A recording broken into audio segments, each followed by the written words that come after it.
Hello दोस्तों, India की news में आपका स्वागत है। जैसे कि आप थंबनेल पे देख ही रहे हैं कि एक पोस्टर लगा रखा है मैंने। कुछ देर पहले यहीं पर कुछ लड़के जो है आई लव मोहम्मद का जो है पोस्टर लेकर खड़े हुए थे। जैसे कि आपको मालूम है कि कानपुर के अंदर जो है 15 लोगों पर FIR हुई है आई लव मोहम्मद लिखने पर। तो उसको लेकर आज यहाँ के मुसलमानों से बातचीत करने की कोशिश करेंगे कि उनका क्या कहना है कि आई लव मोहम्मद लिखना क्या कोई गुनाह है, क्या कहीं कानून में लिखा है कि आप आई लव मोहम्मद नहीं लिख सकते। तो उस चीज़ को लेकर यहाँ के जो मुस्लिम्स हैं उनसे बातचीत करेंगे कि उनका क्या कहना है कि आई लव मोहम्मद पर जो FIR हुई है कानपुर में उसको लेकर। तो यहाँ पर कुछ लोग हमारे साथ जुड़े हुए हैं, बातचीत करेंगे। इकबाल तकी साहब हैं और ज़बीउल्लाह साहब यहाँ पर इस वक्त मौजूद हैं। इकबाल साहब, जो ये इस टाइम चल रहा है कानपुर वाला मसला, क्या कहना चाहेंगे इस पर? क्या आई लव मोहम्मद लिखने पर जो है ईद मिलादुन्नबी वाले दिन ये मसला हुआ था, तो 15 लोगों पे सुना FIR भी हो गई है, क्या से देखते हैं आप इसको? अच्छा, मेरी बात ये समझ में नहीं आती कि आई लव मोहम्मद अगर लिखते हैं सल्लल्लाहु अलैहि वसल्लम, तो इसमें कौन सा अपराध होता है और इसमें किसके धार्मिक आस्थाओं को चोट पहुंचती है? मेरी बात समझ में ये नहीं आती। मैं कहता हूँ यहाँ से आई लव मोहम्मद, मैं कहता हूँ आई लव मोहम्मद सल्लल्लाहु अलैहि वसल्लम, मैं कहता हूँ अना उहिब्बुक मोहम्मद सल्लल्लाहु अलैहि वसल्लम, मैं कहता हूँ मैं मोहम्मद सल्लल्लाहु अलैहि वसल्लम से प्यार करता हूँ, मैं कहता हूँ मैं मोहम्मद सल्लल्लाहु अलैहि वसल्लम से मोहब्बत करता हूँ। तो मैं किसका दिल दुखा रहा हूँ या किसको मैं ठेस पहुँचा रहा हूँ? लेकिन अगर हाँ, मैं किसी अन्य धार्मिक व्यक्ति के, किसी धर्मगुरु या किसी देवी देवता के बारे में ये बोलता हूँ कि आई हेट समथिंग, तो मैं उस बात को गलत मान सकता हूँ। गुनाह तो ये है, अपराध तो ये है कि अगर कोई ये लिखे कि मैं मोहम्मद सल्लल्लाहु अलैहि वसल्लम से नफ़रत करता हूँ तो ये गुनाह है। अगर कोई ये कहे कि मैं श्री राम से नफ़रत करता हूँ, आई हेट श्री राम, तो ये गलत है। इसके ऊपर FIR होनी चाहिए और उन पर मुकदमे दर्ज होने चाहिए, क्योंकि ये किसी की धार्मिक आस्थाओं को ठेस पहुँचा रहे हैं और किसी के जो धार्मिक आस्था है उसको नुकसान पहुँचा रहे हैं और जो आपसी सामंजस्य है, हिंदुस्तान की जो कौमी यकजहती है, उसको नुकसान पहुँचा रहे हैं। लेकिन आई लव मोहम्मद कहने से, आई लव मोहम्मद सल्लल्लाहु अलैहि वसल्लम कहने से तो कोई किसी का नुकसान नहीं होता। मैं यहाँ पर एक चीज़ बोलना चाहता हूँ कि ये सब मुद्दे आ रहे हैं निकल के। क्या पहले किसी ने आई लव मोहम्मद सल्लल्लाहु अलैहि वसल्लम नहीं लिखा होगा? लिखा होगा। क्या पहले किसी ने आई लव मोहम्मद सल्लल्लाहु अलैहि वसल्लम नहीं कहा होगा? बिल्कुल कहा होगा।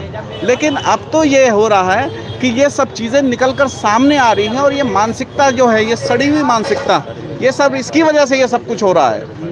ये सड़ी हुई मानसिकता ये करा रही है। अभी आपने देखा होगा कि कुछ दिन पहले हमारे जो स्वामी राम भद्राचार्य जी, जो कि स्वामी कहलाते हैं हमारे हिंदुस्तान के और बहुत बड़ी मानी हुई हस्ती हैं, जो नाबीना हैं, अंधे हैं, लेकिन जब वो पश्चिमी उत्तर प्रदेश में किसी प्रोग्राम में जाते हैं तो वहाँ जाने के बाद वो ये बोलते हैं कि जब मैं पश्चिमी उत्तर प्रदेश में आता हूँ तो मुझे ऐसा महसूस होता है जैसे मैं पाकिस्तान में आ गया। अच्छा, अब ये भाषा क्या कहती है कि आप हिंदुस्तान जो कि एक लोकतांत्रिक देश है, भारत जो कि एक लोकतांत्रिक देश है, उसके अगर किसी हिस्से में जा रहे हैं तो आपको पाकिस्तान सा प्रतीत हो रहा है। क्यों प्रतीत हो रहा है? क्यों ऐसा है कि क्योंकि वहाँ पे मुस्लिम बहुल इलाका है और मुस्लिम बहुल नहीं है, हो सकता है कि बराबर हो। तो ये चीज़ें नफरत फैलाती है। FIR अगर होनी चाहिए तो ऐसे लोगों पर होनी चाहिए, अगर जेल के पीछे होना चाहिए तो ऐसे लोगों को होना चाहिए जो समाज में नफरत फैला रहे हैं। अब अगर कोई ये कहे किसी हिंदू बहुल इलाके में जाने के बाद में कि यहाँ पे अगर मैं आता हूँ तो मुझे ऐसा प्रतीत होता है जैसा कि मैं नेपाल में आ गया, तो ऐसे लोगों पे FIR होनी चाहिए, ऐसे लोगों को जेल में भेजना चाहिए। अगर कोई ये कहता है कि आई लव इंडिया, तो क्या उसको जेल में डाल दोगे? कोई कहता है आई लव महात्मा गांधी, तो क्या उनको जेल में डाल दोगे? और अगर कोई कहता है आई लव मोहम्मद सल्लल्लाहु अलैहि वसल्लम, तो क्या उसके ऊपर FIR करोगे? अभी आप देख रहे हो, मैं आपको बताना चाहता हूँ यहाँ से, महात्मा गांधी कौन है? हमारे देश के एक महापुरुष हैं। हमारे देश को आज़ादी दिलाने में उनका सर्वोपरि योगदान है। लेकिन आज आप सोशल मीडिया पर और तमाम दुनिया भर के जो वेबसाइट्स हैं उन पर, और तमाम बहुत सारे संगठन और बहुत सारे ऐसे जलसे जुलूस में आप देखेंगे कि महात्मा गांधी जी को गाली बकी जा रही है। खुलेआम उनको बोला जा रहा है कि ये राष्ट्रपिता नहीं है, खुलेआम उनको गालियां दी जा रही हैं, उनके पोस्टर रिलीज़ किए जा रहे हैं और उनको यहाँ तक कि पोस्टर बना के गोलियां मारी जा रही हैं, लेकिन उनके ऊपर कोई FIR नहीं। FIR तो ऐसे लोगों के ऊपर होनी चाहिए जो महापुरुषों का अपमान करे। FIR तो ऐसे लोगों पर होने चाहिए जो देवी देवताओं का अपमान करे। FIR ऐसे लोगों पर होनी चाहिए जो किसी से अपनी मोहब्बत को, अपने एहसास को और अपनी उसको प्रतीक कर रहा है, उसको उजागर कर रहा है। अच्छा, ऐसे संगठनों पर रोक कब लगेगी? ऐसे संगठनों पर रोक लगेगी, लेकिन मुझे ऐसा लगता है कि ऐसा संगठनों पर रोक तब लगेगी जब हमारा हिंदुस्तान बिल्कुल बहुत खसारे में पहुंच जाएगा और बहुत ही यहाँ पर अफरा तफरी फैल जाएगी और सब नफरत जो है वो बिल्कुल एकदम चरम सीमा पर होगी, तभी शायद ये इन पर रोक लगेगी। इससे पहले रोक लगने वाली नहीं। इलेक्शन से जुड़ा मामला है ताकि ऐसे ही मुद्दे गर्म करें, हिंदू मुसलमान करें और उसके बाद बिहार चुनाव जीत जाए। देखिएगा, चुनाव का तो मुद्दा यहाँ पर 2014 के बाद या उससे पहले भी जब हम छोटे बच्चे थे तो उस टाइम हमें ऐसा लगता था कि जब चुनाव किसी रैली में जाते थे तो वहाँ पर काम की बात होती थी, वहाँ पर शिक्षा रोजगार की बात होती थी, वहाँ पर बात होती थी इंफ्रास्ट्रक्चर की, सड़कों की हालत की, वहाँ पर बात होती थी रोजगार की, भुखमरी की। लेकिन अब जब हम किसी उसमें जाते हैं या सुनते हैं तो सिर्फ हिंदू और मुसलमान की बात सुनते हैं। चंद पार्टियां हैं जो सिर्फ सेकुलरिज्म की बात करती हैं, जो शिक्षा स्वास्थ्य की बात करती हैं, लेकिन कुछ पार्टियां तो बिल्कुल उनका एजेंडा ये हो चुका है कि हम अगर इलेक्शन लड़ेंगे और हम इलेक्शन अगर जीत सकते हैं तो सिर्फ ध्रुवीकरण से जीत सकते हैं, धार्मिक उन्माद फैलाकर जीत सकते हैं और ये धार्मिक ध्रुवीकरण करके ही हम इलेक्शन जीत सकते हैं। इसके अलावा कोई दूसरा रास्ता हमारे पास नहीं है। आते हैं इकबाल साहब आपके पास, फिलहाल ज़बीउल्लाह साहब। ज़बीउल्लाह साहब, वक्ता बहुत अच्छे हैं, सोचा इस मुद्दे पर क्यों ना कानपुर वाले मुद्दे पर आपसे बातचीत की जाए। आइलम मोहम्मद लिखने पर FIR दर्ज हो गई है, क्या कहना? जितने भी दर्शक हैं सबको सलाम, आदाब, नमस्कार, सत श्री अकाल। अगर आई लव मोहम्मद कहने पे FIR होता है तो मेरे तरफ से करोड़ों बार आई लव मोहम्मद। एक शायर कहता है कि तुम्हारी सोच के सांचे में ढल नहीं सकता, तुम्हारे सोच के सांचे में ढल नहीं सकता, जुबान काट तो लहजा बदल नहीं सकता। और तुम हमें मोम का पुतला समझ रखे हो क्या? तुम हमें मोम का पुतला समझ रहे हो क्या? तुम्हारे लौ से ये लोहा पिघल नहीं सकता। I love Muhammad, I love Muhammad सल्लल्लाहु अलैहि वसल्लम। करो ना FIR। ये तो हमारी एक, भारत एक धर्म निरपेक्ष देश है, भारत संविधान से चलता है, भारत संविधान से चलता है। संविधान हर व्यक्ति को, भारत के हर एक नागरिक को, आर्टिकल 25 से लेकर 28 जब आप पढ़िएगा तो हर एक नागरिक को उसकी धार्मिक स्वतंत्रता की बात करता है, धार्मिक आज़ादी की बात करता है। आज़ाद भारत में अगर कोई धर्म समुदाय से अपने मोहम्मद के बारे में अपना मोहब्बत इजहार करता है तो उस पर FIR होता है, तो ये भारत के लिए बहुत बड़ी विडम्बना की बात है। इतिहास इस चीज़ को दर्ज करेगा, इन सारी चीज़ें दर्ज होगी इतिहास के पन्नों में और काले पन्नों में दर्ज होंगी कि आज़ाद भारत में एक धर्म समुदाय के लोग जब मोहम्मद का नाम लेते थे, मुसलमान मोहम्मद का नाम लेते थे, तो भारत में एक राज्य है उत्तर प्रदेश जहां तानाशाह की सरकार थी, उन लोगों को अरेस्ट कर दिया, उन पे FIR हो गया। ये सेकुलरिज्म की जो फैब्रिक है ना, जो आना बाना ताना है, हिंदुस्तान की एक ट्रेडिशन है, एक परंपरा है, उसको तोड़ा जा रहा है और इसको समझना पड़ेगा इसके पीछे की लॉजिक क्या है। अब देखिए 2014 के बाद क्या होता है, बदलता है हिंदुस्तान। आप जाओ, मैं 2014 में ले जाना चाहता हूं जब नरेंद्र मोदी जी सत्ता में आते हैं, और 2014 के पहले 2002 भी याद कर लेना आप। उत्तर प्रदेश में एक उन्माद होता है, धार्मिक सांप्रदायिक दंगे होते हैं जिसमें लोगों को मारा जाता है। उसके बाद से 2014 में मोदी जी आते हैं। मोदी जी के आते आते आपको पहलू खान याद होगा।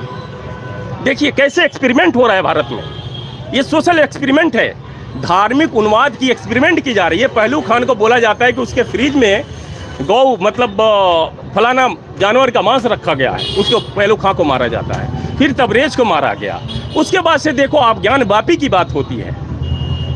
किस समुदाय के लिए हो रहा है? मुस्लिम समुदाय को, एक समुदाय को टारगेट किया जा रहा है, प्रभोग किया जा रहा है, उसको पीछे धकेला जा रहा है ताकि तुम अपने हद में रहो। हमारा दायरा डिफाइन कर रहा है कि तुम अपने दायरे में रहो। आज जो सत्ता में बैठा हुआ व्यक्ति है वो ऐसे समाज से है जो एक समाज को बहुसंख्यक को पसंद करता है, अल्पसंख्यक को पसंद नहीं करता। ये घटनाएं बता रही हैं, बहुत पीड़ा में ये बात बोल रहा हूँ, बहुत तकलीफ में एक बात बोल रहा हूँ मैं। ये सारी बातें जो बोल रहा हूँ ना, ये तकलीफ देने वाली बात है। यहाँ तक तो हमारे जान पे बनी, ट्रेन में हमें मारा गया, गाय के नाम पे मारा गया, हमारे धर्म के नाम पे मारा गया, हमारे अजान के नाम पे मारा गया। अब तुम हमें मोहम्मद का नाम लेने हिंदुस्तान में क्या आर्टिकल 26, 27, 25 और 28 तुमने ख़त्म कर दिया संविधान से? अगर तुम्हारी ये कुव्वत है, ये हैसियत है तो तुम ख़त्म कर दो। तुम हमें रोक नहीं सकते। ये हमारा कॉन्स्टिट्यूशन है, ये संविधान है, ये हमें बोलने की आज़ादी देता है और ये हमारे धार्मिक स्वतंत्रता की आज़ादी देता है। हम धर्मनिरपेक्ष देश में रहते हैं और भारत एक लोकतांत्रिक देश है। यहाँ किसी पंथ मजहब की बात नहीं करता। भारत हिंदू, मुसलमान, सिख, ईसाई सब आपस में भाई भाई की बात करता है और कोई हमें रोक नहीं सकता। कहाँ फ़र्क पड़ता है? मैंने बोला ना, तुम्हारे सोच के सांचे में ढल नहीं सकता, जुबान काट दो लहजा बदल नहीं सकता। तुम हमें मोम का पत्थर समझ रहे हो क्या? तुम्हारे लौ से ये लोहा पिघल नहीं सकता। तुम मुसलमानों का क्या कर लोगे? कुछ नहीं कर सकते। ये अपने तानाशाही के चरम पे हैं। इन्होंने पहलू खां को देख लिया, इन्होंने गाय के नाम पे मारना, टोपी के नाम पे मारना, दाढ़ी के नाम पे मारना, कहीं किसी दलित समाज को मुझ के नाम पे मारना, ये करके देख लिए। इनके बस का कुछ नहीं है। ये एक एक्सपेरिमेंट है। जब हिंदुस्तान में कोई इलेक्शन होने वाला होता है, इलेक्शन के पहले इस तरह के उन्माद फैलाए जाते हैं क्योंकि असल मुद्दे से भटकाया जा सके, समाज को उस मुद्दे से हटाया जा सके। ये इलेक्शन की तैयारी और कुछ नहीं है। कहाँ इलेक्शन? बिहार में इलेक्शन है ना भाई। ये तो कानपुर का मसला है ना भाई। देखिए, आज क्या होता है कि हम किसी एक कमरे में महदूद नहीं हैं। मैं आपको बाइट दे रहा हूँ ना, वर्ल्ड देख रहा है, दुनिया देख रहा है। We are in social era. हम सोशल एरा में हैं। ये सोशल साइट्स है ना, सोशल चैनल्स हैं, इसके दौर हैं। इस दौर में मैं बोल के आ रहा हूँ, पूरी दुनिया देख रही है। तो ये क्या हो रहा है? यहाँ से एक मैसेज दिया जा रहा है कि ये इस समाज के, इस पार्टी के ये लोग हैं जो ऐसे लोग आई लव मोहम्मद का अगर बैनर लगाएंगे तो इनके FIR कर दिया गया। हम बहुसंख्यक समाज को देखना चाहते हैं, आपके ताकत को एहसास दिलाना चाहते हैं। लेकिन ये चलेगा नहीं। जब हिरण्यकश्यप नहीं रहा, प्रहलाद ने हिरण्यकश्यप को ख़त्म कर लिया, राइट। और जब हमारा ये क्या नाम है, फिरौन नहीं रहा तो ये भी नहीं रहेंगे। तानाशाह कहाँ रहा है? जब रावण आता है तो रावण को अंत करने के लिए राम को भेजा जाता है ना। राम आए तो रावण का अंत हो गया। देखिए, आप जब इस तरह के तानाशाही करोगे, अपने ताकत का दुरुपयोग करोगे, तो कोई ना कोई राम इस धरती पर पैदा होगा और आपके तानाशाही को ख़त्म कर देगा। आप नरेंद्र मोदी जी को कह रहे हैं कि 2014 से जब से वो आए हैं तो बहुत कुछ बदल गया, लेकिन आज ही जो है हमें पता चला है, आज जो टीवी पर एक सभा हुई थी बिहार के अंदर, वहाँ गृह मंत्री अमित शाह बोल रहे थे कि प्रधानमंत्री ने 24 साल से एक छुट्टी तक नहीं ली है, वेकेशन पे नहीं गए हैं वो लोग, और सिर्फ काम और काम कर रहे हैं दिन रात। 18 घंटे 20 घंटे काम करते हैं प्रधानमंत्री, और आप उनके ऊपर जो है आप क्या कह रहे हैं? मैंने यही बोला, 2014 के बाद हिंदुस्तान बदल रहा है। और देखिए, अमित शाह जी की पूरा अधिकार है, गृह मंत्री है, वो बोल सकते हैं कि प्रधानमंत्री जी, मैंने व्यक्तिगत प्रधानमंत्री जी से मेरा कोई विरोध नहीं है। मैं प्रधानमंत्री के नीतियों का विरोधी हूँ, विचारधारा का विरोधी हूँ। और जहाँ तक 24 घंटा काम करने का बात हो रहा है, क्या बेहतरीन काम किया प्रधानमंत्री जी ने। अगर आप प्रधानमंत्री की बात करते हो, हमारे सर्वोच्च नेता हैं भारत के, उन्होंने क्या बेहतरीन काम किया कि हिंदुस्तान में बच्चे बच्चे के जहन में हिंदू मुसलमान आ गया है। आज आप नहीं रहते थे क्या? आप अपना बचपना याद करोगे। मैं भी जिस गांव से आता हूं, उस गांव में हम लोग को पता ही नहीं चलता था कि कौन हिंदू है कौन मुसलमान है। आज मेरा बेटा एक 11 साल का है, 12 साल का है, स्कूल में उसको पता चलता है कि हिंदू मुसलमान होता है। तो ये किसने जहर बोया? इसके लिए जिम्मेदारी किसकी है? और ये जिम्मेदारी तय क्यों नहीं हो रही है कि तुमने हिंदू मुसलमान क्यों किया हमारे देश को? किसने बांटा हमें? और जहाँ तक प्रधानमंत्री जी ने काम किया, क्या बेहतरीन काम किया प्रधानमंत्री जी ने। कितने यूनिवर्सिटी बने अभी तक? काम गिनवाए उन्होंने। आज उन्होंने कहा है कि देखिए हमने 3 तलाक ख़त्म कराया, 370 ख़त्म कराया, उसके अलावा मुसलमानों के लिए, हिंदुओं के लिए बहुत सारे जो है योजना लाए हम, जिससे बहुत फ़ायदा उठा रहे हैं लोग। बेहतरीन। मैं वही बोला कि प्रधानमंत्री जी कितने यूनिवर्सिटी बनाया, यूनिवर्सिटी बना क्या? 2014 के बाद एक यूनिवर्सिटी का नाम बताइए आप। सर जब हम भीमराव अम्बेडकर, यूनिवर्सिटी है ना हिंदुस्तान में, अब क्या करेंगे? एक मिनट, जब हम भीमराव अम्बेडकर को पढ़ते हैं, अम्बेडकर बोलते हैं क्या कि शिक्षा वो शेरनी का दूध है कि जो पिएगा वही दहाड़ेगा। प्रधानमंत्री जी ने क्या किया?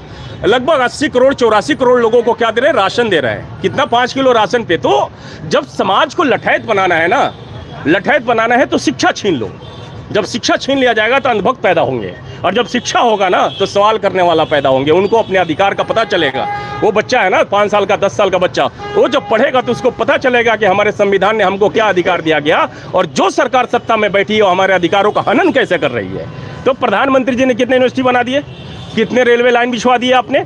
रेलवे लाइन तो बहुत बिछवाई है सर, रेलवे लाइन तो बहुत बिछवाई है। Let me complete. कितने एम्स बन गए? वंदे भारत चलाइए, वंदे भारत चलाइए। वो गाय से टकराती है तो वंदे भारत का आगे वाला पंखड़ी उड़ जाता है। ठीक है भाई, कितने रेलवे लाइन बिछा दिए गए। और रेलवे लाइन की आप बात कर रहे हो तो यही प्रधानमंत्री जी का शासन है। एक मिनट सर, यही प्रधानमंत्री जी का शासन है कि इन्हीं के शासन में आने के बाद जो भारत की रेलवे क्या हो गई, प्राइवेट हाथ में चली गई, निजीकरण किया जा रहा है। इंडियन एयरपोर्ट अपना, इंडियन एयरलाइंस इनका नहीं है, ये निजीकरण किया जाए। जब निजीकरण किया जाएगा ना, जो दलित समाज है जिसको आरक्षण के नाम पे नौकरियां मिलती थी वो खत्म कर दिया प्रधानमंत्री जी, ये उनका सैल्यूट है। और प्रधानमंत्री जी का योगदान बता रहा हूँ, प्रधानमंत्री जी ने 15 लाख दे दिया क्या, 2 करोड़ नौकरी दे दिया क्या। हर साल बोले थे 2 करोड़ नौकरी देने के लिए। ये जो अमित शाह जी बोल रहे हैं ना, ये जुमले वाले लोग हैं। अब देखो ना, अमित शाह ने क्या बोला आज बिहार में, आज ही बोला ना, बिहार में घुसपैठिए आ जाते हैं। 20 साल से नीतीश कुमार जी हैं वहाँ से, मैं बिहार से हूँ, बिहारी हूँ मैं। 20 साल से नीतीश कुमार जी हैं वहाँ पे, ये घुसपैठिए आए कहाँ से भैया मेरे।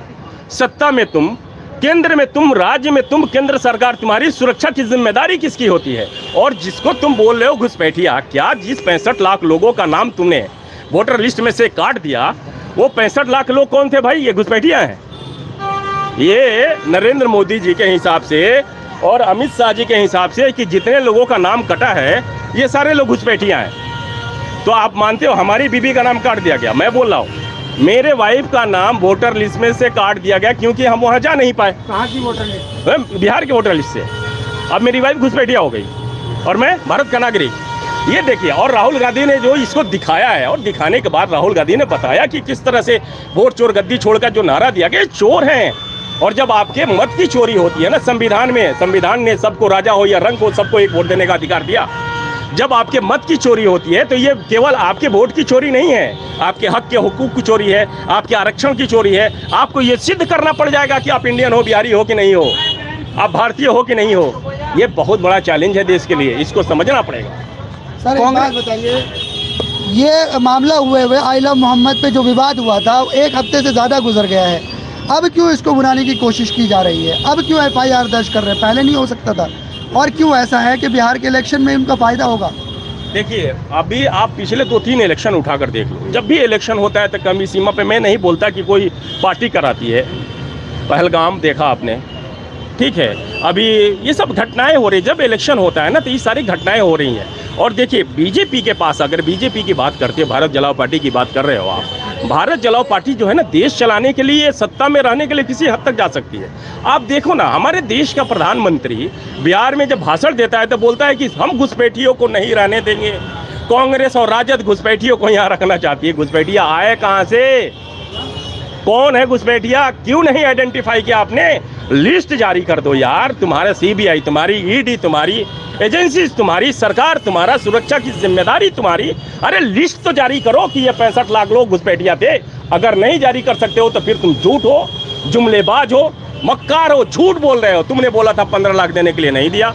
तुमने बोला 2 करोड़ नौकरी देंगे, नहीं दिया। कर कुछ नहीं रहे, घुसपैठिया बोल दो, जाके बोलो आई लव मोहम्मद बोलोगे तो हम तुम पे FIR कर देंगे। ये प्रोपेगेंडा है, ये प्रोपेगेंडा पे चलते हैं ये लोग। और प्रोपेगेंडा जो होता है ना, ज़्यादा दिन नहीं चलता। 11 साल दुनिया ने आपको, हिंदुस्तान ने आपको मौका दिया, हिंदुस्तान जवाब मांगती है, हिंदुस्तान का नौजवान जवाब मांगता है कि हमारी नौकरी कहाँ है, हमारे फ्यूचर का क्या होगा। हम अपने बच्चे के भविष्य को देखते हैं भाई। आप दिल पे हाथ रख के सोचो कि आपका जब बच्चा 11 साल का होगा, जिस तरह का जहर बोया गया है हमारे समाज में हिंदू मुसलमान का, आपको डर नहीं लगता बाहर निकलने में? आपको नहीं डर लगता? ट्रेन में गोली मार दिया जा रहा है भाई, नाम पूछ के मार दिया जा रहा है, टोपी के नाम पे मार दिया जा रहा है, दाढ़ी के नाम पे मार। ये डराने वाली बात नहीं है। और आप किसको डरा रहे हो, किसको डरा रहे हो? हिंदुस्तान के नागरिक को डरा रहे हो।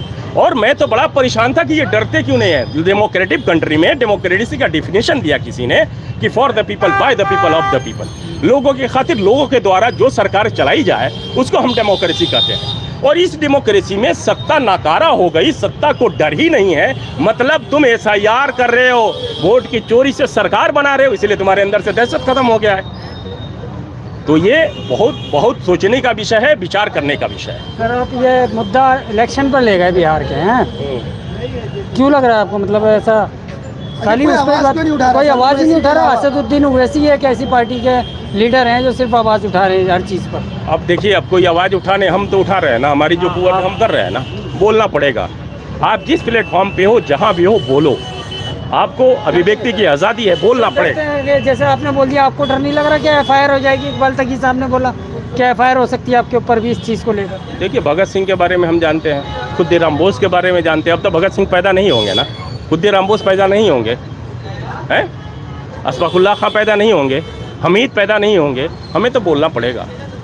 अगर देखिए, मौत बरहक है, कुल्लु नफ्सिन जायक़तुल मौत, मौत बरहक है, मौत आनी है। जो हर नफ्स को मौत का मज़ा चखना है। अगर हमारी ज़िंदगी और जेल में मरना है, अगर हमारी ज़िंदगी में हमारे ये अल्लाह तबारक व तआला ने लिख दिया कि तुम्हें पुलिस के गोली से मरना है, तो मौत आनी है। मौत बरहक है, परमानेंट कोई नहीं रह सकता।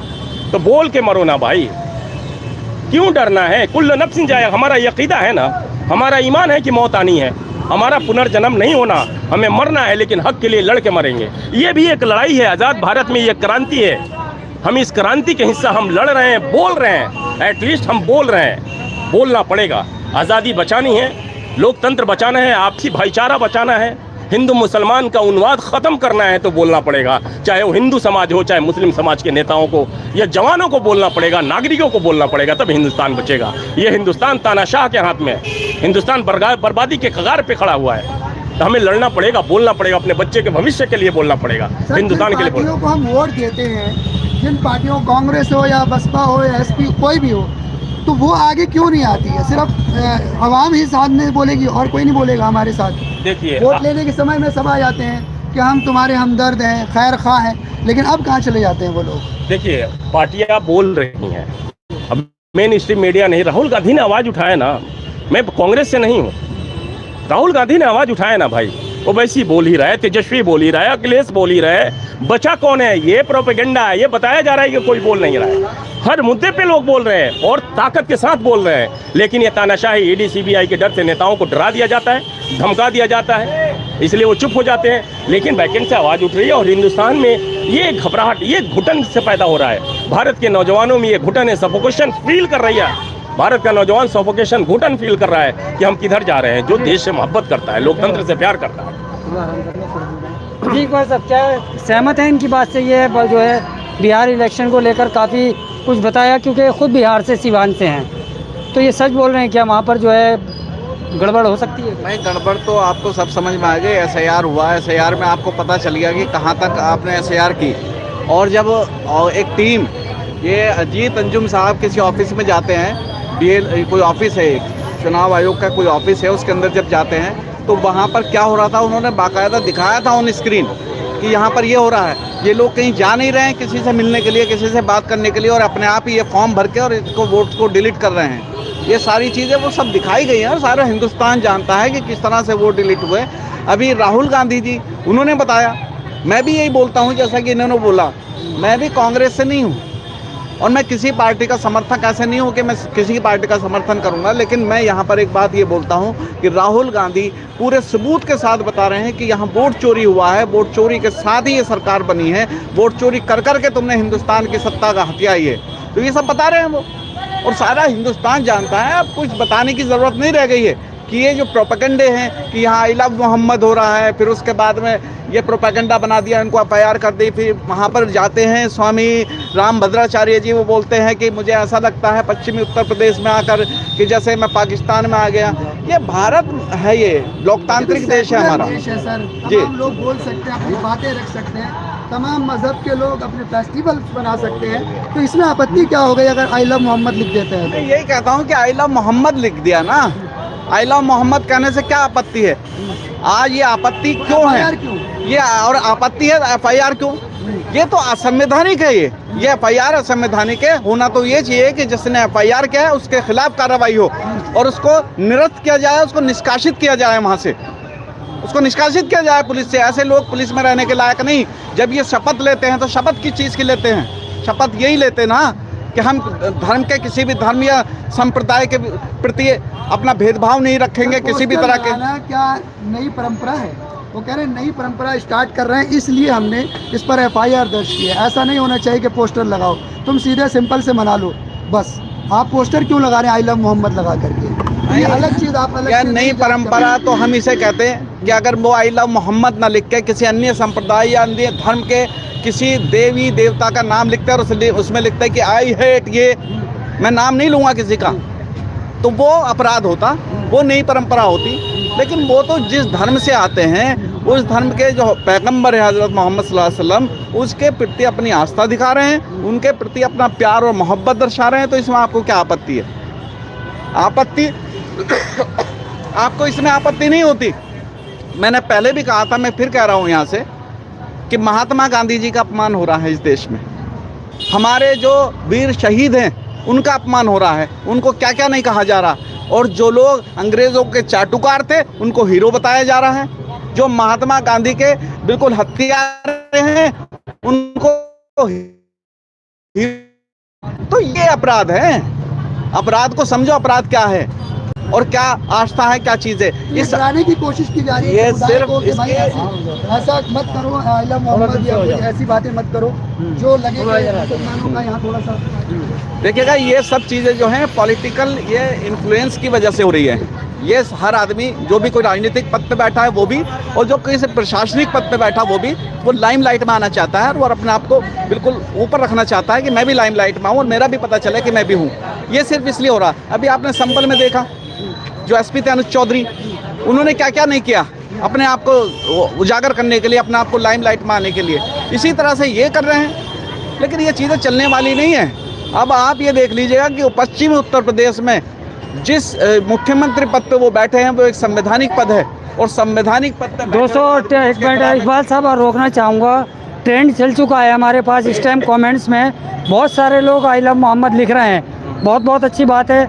जो लोग लिखना चाहते हैं कमेंट्स में आई लव मोहम्मद लिख कर डालिए, ताकि देखें हम भी कि वाकई में क्या लोग डर रहे हैं, जैसे कि कुछ लोग मना कर रहे हैं बोलने के लिए।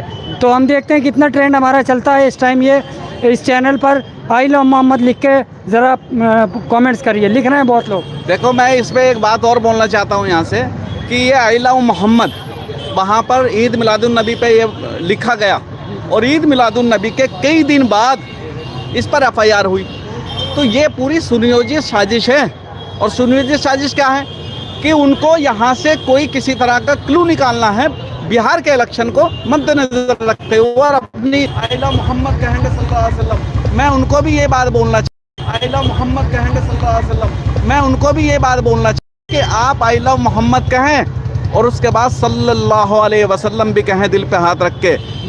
और मैं यहाँ से लिख रहे हैं इसमें हम कहते हैं कि आई लव मोहम्मद तो लिख रहे हैं, जय श्री राम भी लिख रहे हैं। लिखिए, बहुत अच्छी बात है, सब लिख सकते हैं, इसमें किसी की रोक टोक नहीं है। क्यों ज़बीउल्लाह साहब? यही तो ब्यूटी है हिंदुस्तान की। देखिए, दोनों तरफ से कमेंट्स आ रहे हैं, जय श्री राम भी और आई लव मोहम्मद भी। यही हिंदुस्तान की खूबसूरती है। और जय श्री राम, जो श्री राम को बोला जाता है, श्री राम को मर्यादा पुरुषोत्तम श्री राम बोला गया। जितने भी लोग श्री राम जय श्री राम लिख रहे हैं उनको इस चीज़ का एहसास होना चाहिए कि श्री राम का मतलब क्या होता है और श्री राम को मर्यादा पुरुषोत्तम क्यों बोला गया और मर्यादा पुरुषोत्तम का मतलब क्या होता है। आई लव मोहम्मद बोलना कोई गुनाह नहीं, बेशक कोई गुनाह नहीं। जब आप सल्लल्लाहु अलैहि वसल्लम का नाम लेते बड़ा बेहतरीन सुकून मिलता है इस दिल में। तो आई लव मोहम्मद बोलो, आप जय श्री राम बोलो, यही हिंदुस्तान की खूबसूरती है। लेकिन जय श्री राम बोल के किसी के गर्दन पे चाकू मत चलाओ मेरे दोस्तों, जो हिंदुस्तान में देखने को मिला। ये राम जो मर्यादा पुरुषोत्तम श्री राम की इस बात को लेकर जो अपराध जो लोग कर रहे हैं ना, इससे राम नाम मर्यादा पुरुषोत्तम की भी बदनामी है। आप मोहब्बत का एक मैसेज दो ना, आप श्री राम का नाम लो, आप मोहम्मद का नाम लो, अल्लाह का नाम लो, लेकिन हम आपसी भाईचारा बनाए रखें। नफरत नहीं होना चाहिए, नफरत नहीं होना चाहिए। ज़बीउल्लाह साहब, कानपुर के SHO साहब ये कहते हैं कि जब हमने उनसे रिक्वेस्ट करी कि जो आई लव मोहम्मद का जो पोस्टर है वो हटाया जाए, तो कहीं ना कहीं वो जो मुसलमान समुदाय है या दूसरे समुदाय है उनकी बात नहीं मानी, और मुसलमान समुदायों ने जो है SHO साहब की बात नहीं मानी, जिसके बाद जो है वो FIR दर्ज करी। देखिए, SHO साहब क्या है, कोई भी पुलिस वाला क्या होता है, पुलिस वाला एक नौकर है। किसका नौकर है? पब्लिक सर्वेंट बोला जाता है उनको। SHO को ये चीज़ को समझ में आना चाहिए। अगर कोई समुदाय आपके पास कंप्लेन लेके आता है तो SHO को तो कानून मालूम होना चाहिए। हमारा संविधान में अभी बोला, आर्टिकल 25 से लेकर 28 बोल पढ़ लो आप जाकर, धार्मिक स्वतंत्रता की बात करता है, धार्मिक आज़ादी की बात करता है। तो इसमें तो कोई रोक नहीं सकता। SHO साहब को बोलना चाहिए कि आज ईद मिलादुन नबी है और ईद मिलादुन नबी के दिन उनको तो आई लव मोहम्मद लिखने में कोई गुनाह नहीं है। और किस तरह की परंपरा की बात कर रहे हो आप कि नया परंपरा शुरू हो गया? तो क्या आप आज से 200-400 साल पीछे जाना चाहते हो? आप फिर हम नया परंपरा को अडॉप्ट किए हैं ना भाई। और ये नया परंपरा नहीं है। हम मोहम्मद के तो हर नमाज में सुबह उठते हैं, शाम को हर नमाज में उनका नाम लेते हैं। तो ये सारी चीज़ें नहीं ख़त्म हो सकती है। पंजाब में जो पंजाब में तो लोगों ने बदनाम कर दिया कि ओखला बटलाओ शाहीन बाग के जितने लोग हैं ये पंजाबी आके इनका मदद किए, इसलिए मुसलमान उनका मदद कर रहे हैं। तो इसका कोई तर्क है? मैंने बोला था उस दिन की दिमागी दिवालिया है। कुछ लोग हैं अंधभक्त हैं, देखिए भाई, कैंसर का, एड्स का, हर चीज़ का इलाज है, अंधभक्त का इलाज नहीं है भाई। उसको उसी दायरे में रहने दो, वो जब तक उस पर पड़ेगी नहीं तब तक वो समझने वाला नहीं है। पंजाब की हालत देखो ना, जर्जर स्थिति है, उसकी बात क्यों नहीं हो रही है? उसका आवाज़ उठाना चाहिए। आप गए थे ना पंजाब, आप तो देख के आए हो, आप तीनों आदमी वहाँ गए थे, आप देख के आए हो जो वो रास्ते जो डिस्कनेक्ट हो गया है, गांव डिस्कनेक्ट हो गया है, मेन रोड से डिस्कनेक्ट, वहाँ के लोगों की हालत क्या है, घरों की हालत क्या है? वहाँ मदद की ज़रूरत है, लोगों को मदद करना चाहिए। मैं तो ये एक इनिशिएटिव, मतलब मेरे तरफ से रिक्वेस्ट है कि जैसे लोगों ने यहाँ स्टॉल लगाया था, फिर स्टॉल लगाने की ज़रूरत है और ज़्यादा से ज़्यादा पैसा इकट्ठा कर कर, सामग्री इकट्ठा कर कर पंजाब ले जाया जाए। अभी भी ज़रूरत है, बहुत लोग परेशान है। आई लव मोहम्मद का असली मतलब यही है कि लोगों को खिदमत करें। जो मैसेज दिया है प्रॉफिट मोहम्मद ने, उस पर चले। आई लव मोहम्मद का यही मतलब है। या सिर्फ जो है जिस तरह से अभी राजनीति बनाई जा रही है वो तो नहीं है ना। देखिए, ये समझना पड़ेगा, ये मोहम्मद जो है ना, राजनीति का कोई मुद्दा नहीं है। मोहम्मद तो वो है कि मोहम्मद सल्लल्लाहु अलैहि वसल्लम जब नमाज पढ़ने जाते थे, एक ज़ईफ़ अम्मा रहती थी, ऊपर से कूड़ा उनके बदन पे फेंकती थी। एक दिन कूड़ा नहीं फेंका उन्होंने, तो फिर जाके आप सल्लल्लाहु अलैहि वसल्लम पूछे कि आखिर उन्होंने कूड़ा क्यों नहीं फेंका। नमाज के बाद आते हैं तो फिर जाके उनसे मिलते हैं, उनसे बात करते हैं, उनका खैरियत लेते हैं, फिर उनका जो भी नहीं फेंका तो मैं, तो ये सारी चीज़ें है। आई लव मोहम्मद का मतलब ये है कि अपने समाज में आपसी सौहार्द और भाईचारा बनाए रखें। मोहम्मद का मतलब ये है कि आप अपने पड़ोसी का ख्याल रखें। मोहम्मद का मतलब ये है कि बड़े और छोटे से हम किस तरह से पेश आएँ। मोहम्मद का मतलब ये है कि किसी गैर औरत गैर मर्द को देखती है या गैर मर्द गैर औरत को देखता है तो उसका नज़रिया क्या होना चाहिए। मोहम्मद का मतलब ये है कि हमारे समाज में जीने का सलीका क्या होना चाहिए। मोहम्मद का मतलब ये होना चाहिए कि जब हम गाड़ी से जा रहे हैं तो हमारे चलने के और उठने के और बैठने के तौर तरीके क्या होना चाहिए। ये है मोहम्मद। समाज की समाज की एक बुनियाद का नाम मोहम्मद है। ये दुनिया की जो फाउंडेशन रखी गई उसका नाम मोहम्मद है और दुनिया को चलाने वाले रहबर का नाम मोहम्मद है। तो इसलिए हम आई लव मोहम्मद बोलते हैं। ये राजनीति का मुद्दा नहीं है भाई, ये पॉलिटिकल मुद्दा नहीं है। ये इसलिए चोट पहुंचा, इसलिए तकलीफ हुआ कि आप मोहम्मद को अब राजनीति का मुद्दा बना दोगे। क्या तुम्हारे मुद्दे खत्म हो गए? भूखमरी खत्म हो गई हिंदुस्तान से? भाईचारा तो खाई गए तुम, नौकरी खाई गए तुम, आपसी भाईचारा स्वाद खाई गए तुम। जो हमारा ताना बाना था, हिंदुस्तान जो फैब्रिक था, एक डेमोक्रेटिक फैब्रिक था, उस फैब्रिक को बर्बाद कर ही दिए तुम। लोगों के अंदर जहर डाल ही दिया तुम हिंदू मुसलमान का। अब मोहम्मद को मुद्दा बनाओगे भाई, बड़ाए मेहरबानी आप सब। जैसे जैसे इलेक्शन करीब आ रहे हैं उस तरह से इनको लड़ाया जा रहा है। जैसे कि आप लोग जानते ही है, इस पहले भी जब इलेक्शन करीब थे तो नुपुर शर्मा ने भी ऐसे मोहम्मद के ऊपर काफ़ी अभद्र टिप्पणी करी। इसके बाद जो है एक बाबा है, उन्होंने भी काफ़ी अभद्र टिप्पणी। अब ये आई लव मोहम्मद को एक एजेंडा बनाया जा रहा है। आखिर क्या है, इलेक्शन करीब है इसी वजह से? जी बिल्कुल, ये तो आपने राजनीति का ये हमारा ये एक तरह से ढांचा बन चुका है। और भारतीय राजनीति, हिंदुस्तान की जो राजनीति है और ख़ास तौर पर जो सत्ताधारी लोग हैं, वो सत्ताधारी लोग इसी चीज़ पर बिल्कुल एकदम अमल कर रहे हैं। अभी जय श्री राम उनका इस्तेमाल कर लिया, बहुत अच्छे से कर लिया और सत्ता हासिल की। उसके बाद ज्ञानवापी मस्जिद का इस्तेमाल कर लिया, श्री कृष्ण का इस्तेमाल कर लिया। अब वो और दूसरे महापुरुषों को ढूंढ रहे हैं कि अब किस पर राजनीति की जाए। तो वहाँ पर पहले ही कर लिया। बाबर अकबर पे पहले कर दिया, अहमद शाह अब्दाली पे कर चुके हैं, औरंगजेब पे कर चुके हैं। अब ये सारे विषय ख़त्म होते जा रहे हैं, तो अब ये इधर आ रहे हैं, अब मोहम्मद सल्लल्लाहु अलैहि वसल्लम पर आए हैं। अब वहाँ पर ये FIR हुई। अगर ये FIR हो गई होती, अगर ये FIR हुई है और उसके खिलाफ एक्शन हो गया होता जिसने FIR की SHO के, तो शायद हम अपने ये डेमोक्रेटिक फैब्रिक को बचा लेते। मैं आपको एक चीज़ बताना चाहता हूँ यहाँ से, हिंदुस्तान एक संवैधानिक देश है। हिंदुस्तान किसी के बाप की जागीर नहीं, किसी धर्म विशेष, किसी धर्म संप्रदाय की जागीर नहीं है। हिंदुस्तान को ये नहीं कहा जा सकता है कि ये मुसलमानों का हिंदुस्तान है, या हिंदुओं का हिंदुस्तान है, ईसाइयों का हिंदुस्तान है, सिखों का हिंदुस्तान है। हिंदुस्तान एक सांप्रदायिक सौहार्द की मिसाल है। हिंदुस्तान एक संवैधानिक देश है। अब मैं आपको एक मिसाल देता हूँ। जब राफेल को भारतीय सेना के बेड़े में दाखिल किया गया, वो वीडियो उठा के देख लेना आप। जब राफेल को भारतीय सेना के बेड़े में दाखिल किया गया तो उस वीडियो को उठाकर देख लेना। उसमें श्लोक भी पढ़े जा रहे हैं संस्कृत के, गीता भी पढ़ी जा रही है उसके अंदर, और उसके अंदर कुरान की तिलावत भी की जा रही है, और उसके अंदर बाइबिल को भी पढ़ा जा रहा है, और उसके अंदर गुरु ग्रंथ साहब को भी पढ़ा जा रहा है। तो हमारा हिंदुस्तान ये है। संसद का उद्घाटन जब हुआ था तब भी ऐसा हुआ था। संसद का उद्घाटन हुआ तब भी ऐसा ही हुआ। हम जब भी कभी कोई बड़े काम करते हैं और जब भी भारत को, इसकी संप्रभुता को, इसकी डिग्निटी को हम ध्यान में रखकर काम करते हैं तो हम ऐसे ही काम करते हैं ताकि हमारी सभ्यता जो है, हमारे जो भारत का सांप्रदायिक माहौल है वो ख़राब ना हो, और उसकी ख़ास तौर पे हम सॉवरेनिटी जो है, इंडियन सॉवरेनिटी, उसका ख्याल रखते हैं, उसकी समृद्धता का ख्याल रखते हैं। ये हमें करते हैं। एज ए मुस्लिम आप प्रॉफेट मोहम्मद को कैसे देखते हैं? देखिए, प्रॉफेट मोहम्मद को मैं एज ए मुस्लिम नहीं, हकीकत तो यह है कि हज़रत मोहम्मद सल्लल्लाहु अलैहि वसल्लम कुल आलम के लिए आए थे। हज़रत सल्लल्लाहु अलैहि वसल्लम, आप जब ये झा साहब की वीडियो देखेंगे, जो मोटिवेशनल वीडियोस होती हैं झा साहब की, तो उसमें देखेंगे तो वो ये बता रहे हैं, मैं आपको बताता हूँ, उनकी बात नहीं, उनको तो मैं इसलिए कह रहा हूँ कि वो मुस्लिम नहीं है, आप उनकी वीडियो देखिएगा। लेकिन मैं यहाँ से बताता हूँ कि जब पूरी दुनिया के अंदर जहालत थी, जब पूरी दुनिया में अशिक्षा का राज था, जब जिंदा बेटियों को ज़मीन में दफन कर दिया जाता था, तब हज़रत मोहम्मद सल्लल्लाहु अलैहि वसल्लम को अल्लाह ताला ने अपना रसूल बना के ज़मीन पर भेजा था।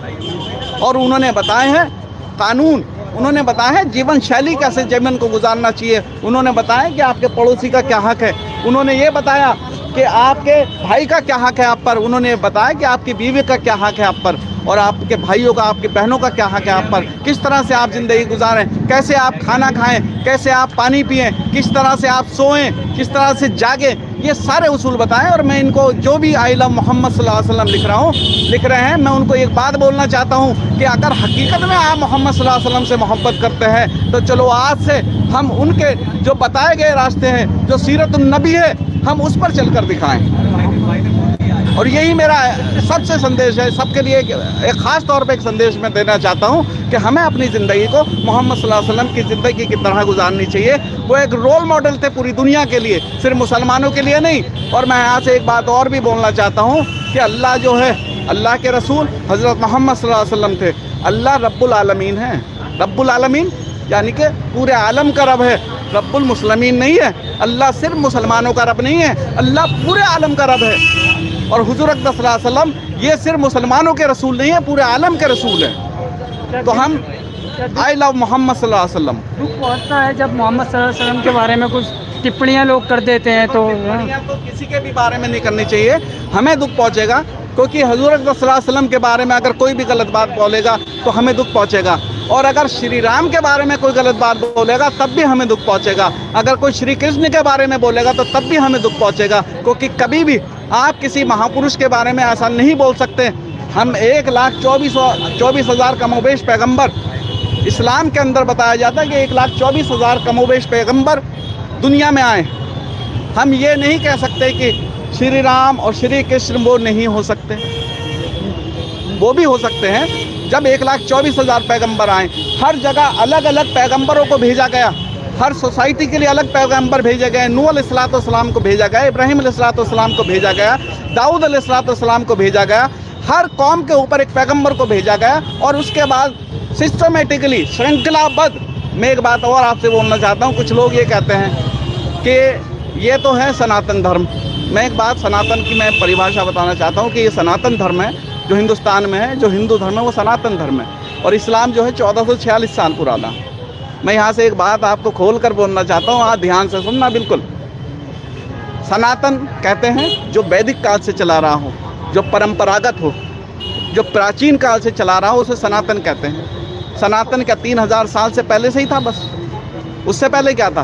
तो दुनिया की उत्पत्ति, तो जो मनु जो प्रथम मनुष्य थे दुनिया के, जो आदम अलैहिस्सलाम जिनको कहते हैं, पहले मनुष्य तो वो थे, पहले मानव, और वो अल्लाह के रसूल भी थे। और अल्लाह के रसूल थे आदम अलैहिस्सलाम से चल के, जब इस्लाम आदम अलैहिस्सलाम से चल के नूह अलैहिस्सलाम पे आया, इब्राहीम अलैहिस्सलाम पे आया, इस्माइल अलैहिस्सलाम पे आया, सुलेमान अलैहिस्सलाम पे आया, दाऊद अलैहिस्सलाम पे आया, और आखिरुज़्ज़मा पैगंबर हज़रत मोहम्मद सल्लल्लाहु अलैहि वसल्लम पर आकर इस्लाम मुकम्मल हो गया। तो प्राचीन कौन हुआ? श्रृंखलाबद्ध कौन हुआ? श्रृंखलाबद्ध कौन हुआ? प्राचीन कौन हुआ? प्राचीन वो हुआ जो श्रृंखलाबद्ध चला आया और एक जगह आके कंप्लीट हो गया, पूर्ण हो गया। तो ये 1446 साल पुराना नहीं है, ये तो सनातन काल जो से है। हेट्रेट फैला रहे हैं। क्या एजुकेशन की कमी है उन लोगों में एजुकेशन जो की इस कमी तरह से बोलते हैं, बार बार बोलते हैं, कई बार बोलते हैं। हाँ। तमाम हिंदू नहीं है इस तरह के, लेकिन कुछ तबके के लोग ऐसे हैं जो हर बार कुछ ना कुछ ऐसे अफवाहें या ऐसी बातें या ऐसे मुद्दे ले आते हैं जो कि राजनीति से जुड़ जाते हैं। देखिएगा, राजनीति का तो ढोल पीट दिया है। हमारे हिंदुस्तान के अंदर राजनीति का ढोल पीट चुके हैं और बस ये फटने वाला, बस ये ढोल फटने वाला भी है। अभी वो वक्त आएगा ज़रूर, मैं आपको बता रहा हूँ कि जब हिंदू मुसलमान का मुद्दा नहीं चलेगा, जब मस्जिद का मुद्दा नहीं चलेगा, जब टोपी दाढ़ी का मुद्दा नहीं चलेगा, और जब ये मुद्दा नहीं चलेगा कि आपने आई लव मोहम्मद को बोला, आपने आई लव श्री राम को बोला और आपने ये को बोला, ये सब मुद्दे जब ख़त्म हो जाएंगे ना, तो फिर ये राजनीति का ढोल फट जाएगा। और फिर उसके बाद में ये जो होगा ना, मैं आपको बोलना चाहता हूँ यहाँ से सत्ताधारी पार्टी ने दो ही मुद्दों से सत्ता हासिल की है, एक तो पाकिस्तान पे और एक मुसलमान पे। अगर ये नहीं होते तो मेरे ख्याल में ये पार्टी भी नहीं होती वजूद में, इसका वजूद ही नहीं होता। दोनों नामों में बरकत है क्या? नहीं, बरकत नहीं बोले जा रहे हैं ये पाकिस्तान का, तो मैं नाम भी नहीं लेना चाहता अपने मुँह से, हकीकत बताऊं मैं, क्योंकि वो मेरे देश का दुश्मन है। और हकीकत तो ये है कि हमने पहलगाम भी देख लिया, हमने पुलवामा भी देख लिया, और हमें ये भी पता है ये किया किसने किया? पाकिस्तान ने किया। पाकिस्तान से आतंकवादी आए, उन्होंने ये पहलगाम किया, उन्होंने पुलवामा किया। और फिर उसके बाद में मैं वहीं आना चाहता हूँ आपको, फिर उसके बाद में हम क्रिकेट मैच उनके साथ खेल रहे हैं। अगर यहाँ पर कांग्रेस सत्ता में होती और यही पुलवामा और यही पहलगाम कांग्रेस के दौर में हुआ होता, कांग्रेस के दौर में हुआ था, और यही क्रिकेट मैच हिंदुस्तान और पाकिस्तान का हुआ होता, और ऐसे ही किसी कांग्रेसी नेता के किसी लड़के की करोड़ों रुपए की दौलत उसमें लगी हुई होती, और किसी कांग्रेसी नेता का कोई बेटा बीसीसीआई का अध्यक्ष होता, तो यही सत्ताधारी लोग ना अपना पिछवाड़ा खोल के नाच रहे होते सड़क पे। इतना बता रहा हूँ मैं आपको। लेकिन अभी हालात बदले हुए हैं, तो कोई बोल नहीं रहा। आप बोल नहीं रहे बिल्कुल भी। अरे भाई, आप कैसे समझौता कर सकते हो? अपने जो शहीद हुए हैं पहलगाम में, क्रिकेट का नियम है कि आईसीसी जब सेलेक्ट करती है या शेड्यूल बनाती है तो हम मना नहीं कर सकते। जब हम ये कर सकते हैं कि हम पाकिस्तान में खेलने नहीं जा सकते, तो हम पाकिस्तान से खेल भी नहीं सकते। पाकिस्तान में कोई मैच होना था, उस मैच को कहाँ किया गया था? दुबई में। क्यों किया गया था? क्योंकि हमें पाकिस्तान नहीं जाना। और हम ये तब भी कह सकते थे कि भाई ये खेल है, हम खेल की वजह से पाकिस्तान खेलने जा सकते हैं। क्यों नहीं गए? क्योंकि वो भारत का दुश्मन है, वो हमें कभी भी चैन से सुकून से नहीं देखना चाहता। वो हमारे आंतरिक, हमारी जो मामलात हैं, आंतरिक सुरक्षा है, उसका दुश्मन है। तो जब हम उसके वहाँ पर खेलने नहीं जा सकते, तो हम उससे मुंह क्यों नहीं मोड़ रहे हैं उससे खेलने के लिए? क्योंकि हमारा करोड़ों रुपया किसी का लगा हुआ है, वो बर्बाद हो जाएगा। सबसे मेन बात ये है। लेकिन खिलाड़ियों ने हाथ नहीं मिलाया सर। भाई साहब, हाथ नहीं मिलाया। अब आपने कौरमा लिया प्लेट में, और कौरमा में से जो चिकन की बोटी थी ना, वो एक तरफ निकाल के रख दी कि भाई मैं चिकन नहीं खाता, मैं हमारा दुश्मन है, तो ना तो हम उसके साथ क्रिकेट खेलेंगे, ना ही हम उसके साथ खाना खिलाएंगे, और ना ही हम उसके साथ हाथ मिलाएंगे। ये क्या बात हो? तो सर हो कब रहा है? क्या हमने हाथ नहीं मिलाया? हमने क्रिकेट तो खेल लिया। इकबाल साहब, कहाँ आईपीएल में लिया जा रहा है? कहाँ बॉलीवुड में किसी पाकिस्तानी को जगह दी जा रही है? हिंदुस्तान में कहाँ कहीं दी जा रही है जगह? अरे तो भाई, मजबूरी थी ना। जब हम ये कह रहे हैं कि जब हम वो कर सकते हैं कि हम किसी पाकिस्तानी को आईपीएल में नहीं ले रहे हैं, हम किसी पाकिस्तानी को, हमें यहाँ पसंद ही नहीं है हमें कि कोई पाकिस्तानी आए, क्योंकि वो हमारा आंतरिक सुरक्षा का हमारा दुश्मन है। तो हम मैच ही क्यों खेल रहे हैं? फिर ये इस पे हमारी कौन सी दौलत लगी हुई है जो हमें इसे खेलना जरूरी है? पाकिस्तान वॉकआउट, वो जीत जाता, वॉकआउट जीत जाता। अरे तो जीतने दो, जीत जाता तो। हमें जब ये पता है कि ये हमारा दुश्मन है, इसने हमारे भाइयों को शहीद किया है, इंडिया ने इतनी बुरी तरीके से हराया भाई, वो हम ये कह रहे हैं कि उसको तो हारना उसका मुकद्दर है, और मेरे भारत का जीतना मुकद्दर है। लेकिन ऐसे आदमी के साथ हमें क्रिकेट नहीं खेलना है। भाईचारा दिखा रहे हैं कि आप लोग तब भी परेशान हैं। भाई, वो भाईचारा कैसा? अब आप एक तरफ ये कह रहे हैं कि हमने हाथ नहीं मिलाया, आप एक तरफ ये कह रहे हैं कि हमने पाकिस्तान में जाकर नहीं खेला, आप एक तरफ ये भी कह रहे हैं। यार, ये क्या मसला है? हमें पूरी तरह से बहिष्कार करना है उसका, तभी तो वो अपनी हरकतों से बाज आएगा। कब तक करेंगे बहिष्कार? हम जब तक करेंगे जब तक वो रास्ते पर ना आ जाए। और अगर ऐसा वक्त आया हमें भारत के आपसी अगर इसको नेस्तनाबूद भी करना पड़ा तो हम वो भी करेंगे, लेकिन हम मैच नहीं खेलेंगे उसके साथ, कोई हम बात नहीं करेंगे उसके साथ। कुछ कहना चाह रहे हैं मैच को लेकर? भाई, मैच को लेकर हम कुछ नहीं कहना चाह रहे। मैच को लेकर बस इतना ही बोलना है कि बीसीसीआई का जो चेयरमैन है वो फलाना का बेटा है, किसका? अमित शाह का बेटा है ना, इसलिए मैच खेला गया। देखिए, आपके ये तो एक मजाक की बात होगी, आप सीरियस नोट पे इस चीज़ को समझो ना। जिस पाकिस्तान में हमारे 26 लोगों को मार दिया, अभी करंट में मारा है, उससे हमारी युद्ध हुई। हमने बोला कि भाई हमारे रगों में खून नहीं, सिंदूर, गर्म सिंदूर बह रहा है। हमारे प्रधानमंत्री के द्वारा बोला गया, बड़ा अच्छा लगा कि हमारा प्रधानमंत्री इतना जज्बाती होकर अपने देश के वासियों को एक ऐसा मैसेज दे रहा है कि हम सिंदूर की कीमत चुकाएंगे, ये इसमें हम सबक सिखाएंगे। युद्ध होता है और कुछ ही दिन, लगभग 3 महीना हो गया, लगभग 3 महीना हो गया ना, 90 दिन के करीब में हो रहे होंगे। फिर पाकिस्तान से मैच हो रहा है और वही हिंदुस्तान पाकिस्तान खेल रहा है। मैं अंधभक्तों से पूछना चाहता हूँ कि तुम अपने पप्पा से पूछो कि पप्पा आपने ये क्या किया। आपकी आत्मसम्मान पे चोट नहीं पहुँचता, आपको दुख नहीं होता कि हमारे लोगों को मारा जा रहा है, हमारी बहनें जो है विधवा हो रही हैं, उनका सिंदूर धोया जा रहा है, और तुम ऑपरेशन सिंदूर के नाम पे लड़ाई भी लड़ते हो और फिर उसी के साथ मैच खेलते हो। ये मजाक का विषय नहीं है, ये चिंता का विषय है, विचार करने और सोचने का विषय है कि हमारा देश कैसे लोगों के हाथ में है, हमसे कैसे मजाक किया जा रहा है। सर लोग कहते हैं, खिलाड़ी कहते हैं कि राजनीति मुद्दा अलग है और खेल अलग है, उन दोनों को अलग रखना चाहिए, तो आप उनको क्यों जोड़ना चाह रहे हैं? तो आप उन्हीं का स्टेटमेंट उठा कर देख लो ना। इनके सत्ता में आने से पहले ये क्या बोलते थे राजनीतिक मुद्दा अलग है। किससे खेल रहे हो? जब हमारा आपसे कोई रिलेशन नहीं है, कोई रिश्ता नहीं है, तो चाहे वो खेल हो, चाहे वो राजनीति हो, चाहे आपसे दुआ सलाम हो, सब खत्म हो जाना चाहिए, क्योंकि वो हमारे आत्मा पे हमला कर रहा है, हमको दुनिया के बाजार में जलील कर रहा है। अमेरिका उसके सपोर्ट में बोल रहा है, ट्रंप उसके सपोर्ट में बोल रहा है, चाइना उसके सपोर्ट में बोल रहा है, हमें विश्व के मानचित्र पे नीचा दिखा रहा है एक आतंकवादी देश। तो ये सोचने का विषय, उस आतंकवादी देश के साथ आप मैच खेल रहे हो और बोलते हो कि खेल को राजनीति में मत लाओ। जिस चीज़ को राजनीति में लेकर आए हम, मजबूरी वो नहीं थी, खेल राजनीति मुद्दा नहीं था, यह खेल मुद्दा नहीं था, मुद्दा ये था कि हमें पैसा कमाना था। हमारे लिए दौलत इतना माने रखती है, ये सोचने वाली बात। आखिर में यही बात पूछना चाहूँगा, कह रहे थे कि वो देश आपका दुश्मन कैसे हो गया, कौन कब से हो गया?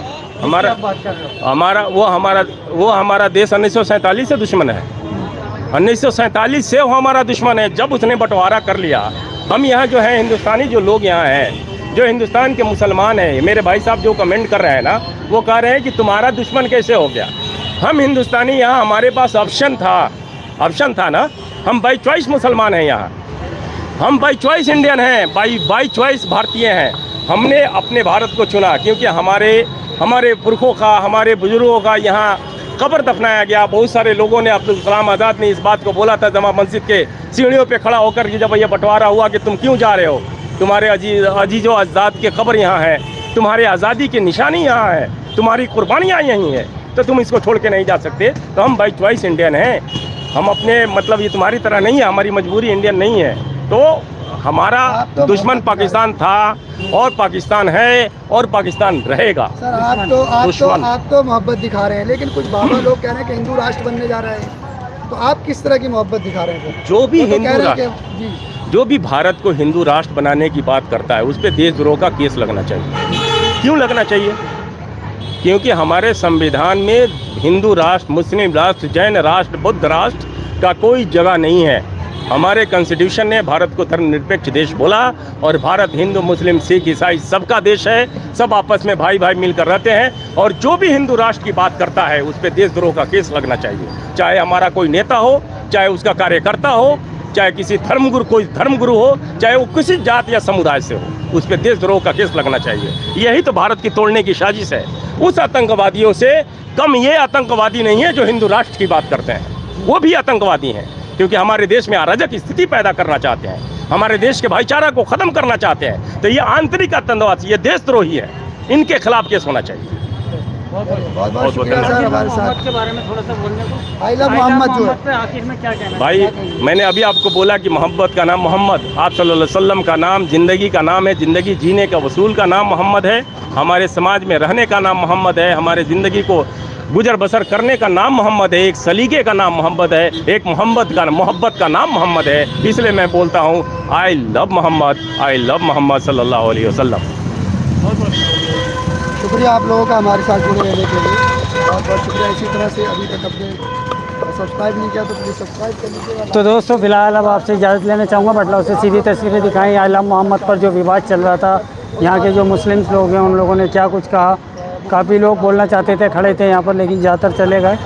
फिलहाल अब आपसे इजाज़त चाहता हूँ। बहुत बहुत शुक्रिया। आप लोगों की क्या राय है इस चीज़ को लेकर, आप लोग ज़रूर हमें कमेंट्स करिएगा। और अगर आप चाहें तो आप आज़ाद हैं, हमारे कमेंट बॉक्स में जय श्री राम भी लिख सकते हैं और आई लव मोहम्मद भी लिख सकते हैं अगर आप लिखना चाहें तो। बहुत बहुत शुक्रिया इस वीडियो को देखने के लिए। सब्सक्राइब ज़रूर करिएगा चैनल को।